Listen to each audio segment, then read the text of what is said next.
Bonjour et bienvenue à cette première semaine de cours. Aujourd'hui, nous allons voir les bases d'un langage de programmation et surtout la première structure de données que l'on voit en informatique, à savoir les tableaux. Avant toute chose, je vais vous présenter un problème lié à la cryptographie.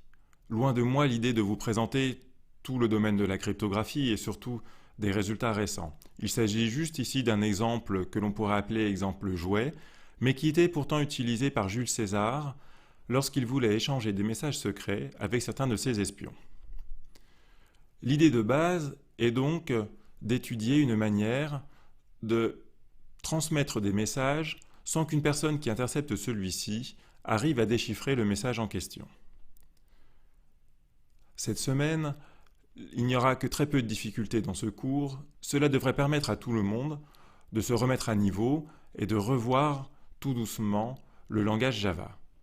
Par la suite, nous essaierons d'avancer un peu plus vite et surtout de présenter des algorithmes plus complexes et dont les preuves surtout de véracité ou les preuves de complexité demanderont un tout petit peu plus de travail en termes mathématiques.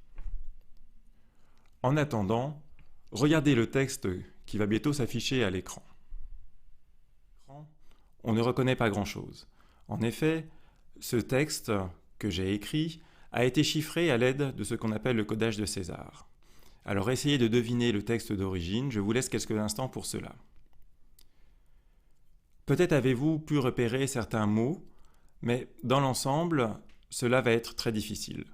En effet, pour réaliser ce codage, j'ai simplement interverti les lettres de l'alphabet, à savoir qu'à chaque fois que j'avais un A, par exemple dans mon texte, je l'ai transformé en une autre lettre et je l'ai remplacé peut-être par C.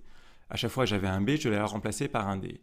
En réalisant cet échange de lettres, j'ai donc codé mon texte d'une autre manière. C'est la méthode qu'utilisait par exemple Jules César pour échanger certains de ses messages secrets. Regardons maintenant cet exemple un peu plus en avant et prenons l'alphabet que l'on représente ici sous forme de tableau. Et pour montrer ce codage de manière plus précise, j'ai dit que la lettre A allait être remplacée par exemple dans mon texte par la lettre J, c'est ce que j'ai effectué sur l'exemple précédent. De même, la lettre B va donc être remplacée par la lettre suivante, à savoir la lettre K. La lettre C maintenant va être remplacée par la lettre L, et ainsi de suite, jusqu'à atteindre la lettre Z. Remarquez que lorsque l'on a atteint la lettre Z, à savoir par exemple dans mon exemple que Q est envoyé sur la lettre Z, la lettre suivante, R, devrait être envoyée sur la lettre qui suit Z dans l'alphabet. Il n'y a pas de lettre qui suit Z, donc on repart sur la lettre A. On fait donc une sorte de rotation des lettres, et après Z, on repart A, B, C, D, E, F, si bien que R est envoyé sur A, jusqu'à la lettre Z de mon alphabet, qui est donc envoyée finalement sur la lettre I.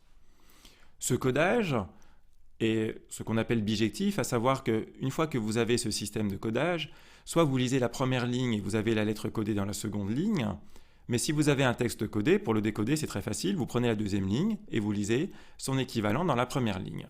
C'est donc un codage bijectif. Alors prenons un exemple de texte à chiffrer, le mot bonjour, et l'on va voir quel est son équivalent chiffré avec l'aide du codage de César où A est envoyé sur J. La première lettre est un B, on voit dans mon tableau que B est envoyé sur K, je vais donc écrire K comme texte chiffré.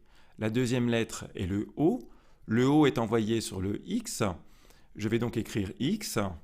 La troisième lettre est le N qui est envoyé sur W, puis la lettre J qui est envoyée sur le S, enfin la lettre O sur le X, le U sur la lettre D, et finalement, il reste la dernière lettre R qui est envoyée sur le A. Ainsi, le mot bonjour, par le codage que j'ai décrit précédemment, est envoyé sur la suite de lettres K, X, W, S, X, D, A.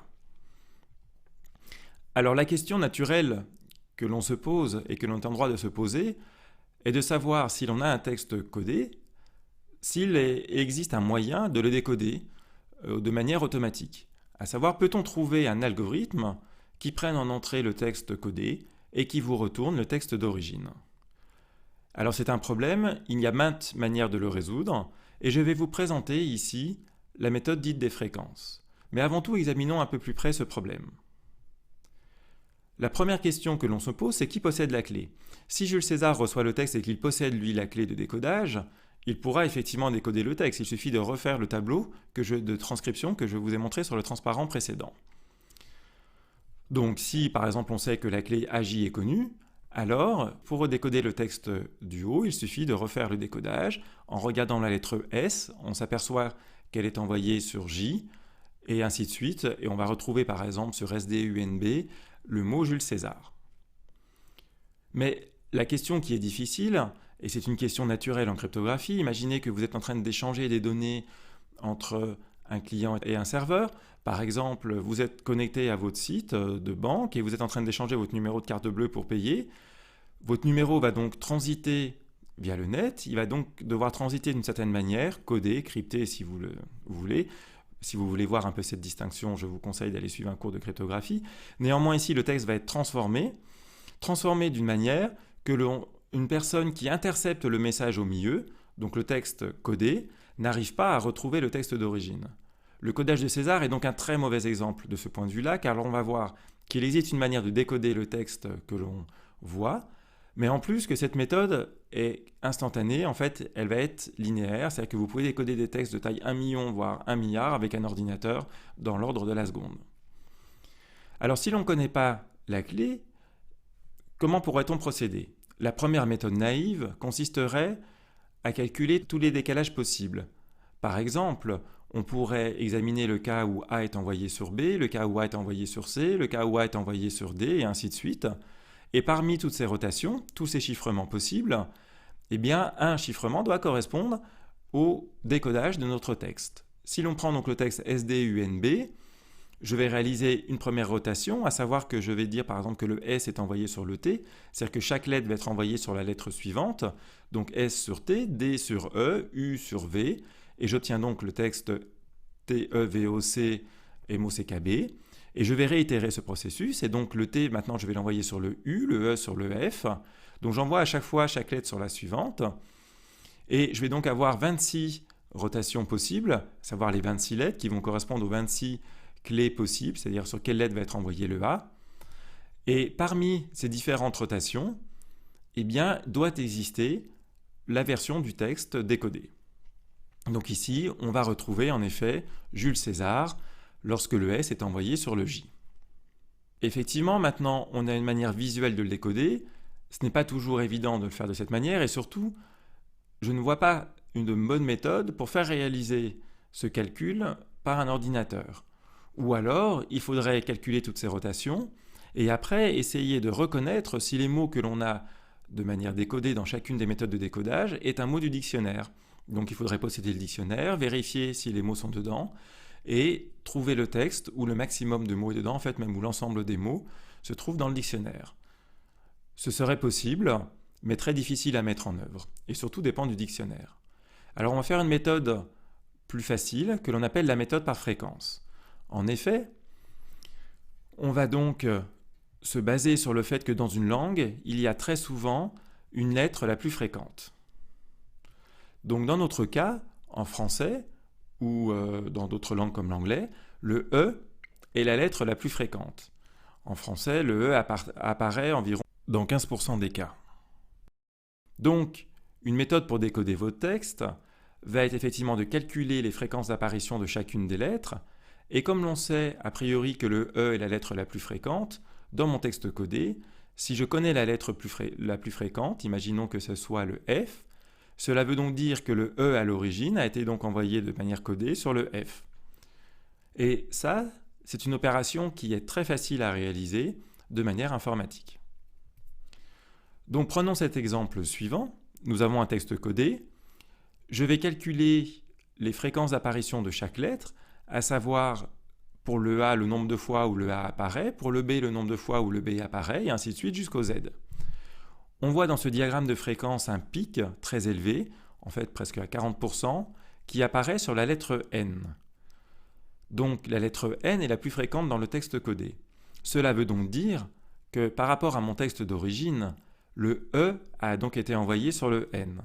Donc pour décoder mon texte, il faudra juste prendre le N et l'envoyer sur le E, faire donc le codage réciproque. Donc comment faire ce codage réciproque? Remarquons que si le E a été envoyé sur le N, ici je veux que le N soit donc envoyé sur le E, ce qui me donne le tableau de décodage suivant. Et je n'ai donc plus qu'à lire maintenant le texte sur la première ligne et lire le décodé sur la seconde ligne. Et nous obtenons donc le texte suivant. Le chiffre de César, plus connu sous le nom de chiffrement par substitution, consiste à remplacer les lettres d'un texte par d'autres lettres de manière bijective. Une technique simple pour casser un tel chiffrement est d'utiliser l'analyse de fréquence. C'est ce que nous avons fait ici. En conclusion, je vous ai présenté une méthode permettant de réaliser le décodage automatique d'un texte qui avait été précédemment codé par le codage de César. Alors maintenant, comment est-ce que l'on peut programmer cette méthode, ou plutôt cet algorithme? Une première étape consiste à se demander comment l'on va représenter les données. Nous y viendrons par la suite. Ensuite, notre algorithme, nous avons vu, se décompose en plusieurs parties. La première de celles-ci consiste à prendre le texte et à calculer la fréquence d'apparition de chaque lettre, c'est-à-dire le nombre de fois où chaque lettre de l'alphabet apparaît dans le texte donné. Nous verrons cela dans la prochaine vidéo. Ensuite, une fois ce tableau des fréquences calculé, il nous faut pouvoir en trouver le maximum. Il suffit donc de réaliser une fonction maximum qui prend en paramètre un tableau et qui renvoie la case où se trouve le nombre maximum. Nous ferons aussi cela par la suite. Et enfin, muni de cet élément maximum, il nous faut reprendre notre texte du départ et réaliser le codage inverse, et nous verrons cela dans la dernière vidéo de cette séance. En attendant, interrogeons-nous un peu sur la manière de représenter les données. Et je vais vous donner une petite indication. Il s'agira pour représenter le texte, qui est un ensemble de caractères, un ensemble ordonné, d'utiliser les tableaux, et c'est ce que l'on va voir après une brève présentation syntaxique des tableaux en Java. À bientôt.